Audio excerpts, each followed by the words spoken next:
بوسیدن حجر الاسود مستحبه که آدم به خودش برسانه، حجر الاسود رو لمس کنه، ببوسه.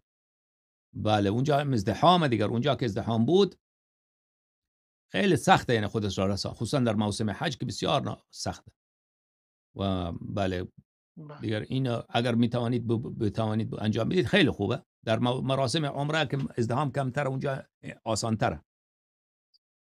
ولی خب خلاصه من اونجا می‌دیدم اما که آدم باید سعی خانم‌های بکند که کسی را اذیت نکنه، کسی را صدمه نرسانه، چون اونجا اگر یک کسی زیر پا بشه او اصلا میمیره. اونجا اگر کسی زیر پا شد دیگه اونجا زنده برآمدن اون خیلی سخت.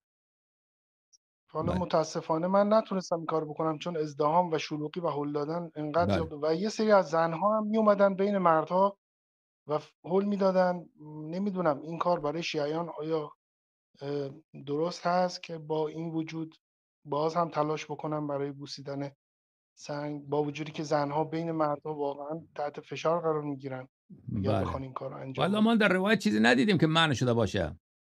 در خانه خدا درست. اونجا ازدحام هست، تنها در مس و تقبیل و بوسیدن حجر الاسود نیست، در طواف هم همچنینه. او در روایت بله. چیزی نیامده که او کار بدی باشد. وقتی چون اونجا شما طواف میکنید خب معلومه دیگر که مردم هول میخورن، شانه به شانه میخوره مثلا، این اتفاق میفته. اما همگی اونجا همگی فکرشان به عبادت خداست، به طواف و کارهای شیطانی به فکر بله مردم نیست درست. الحمدلله اونجا. بله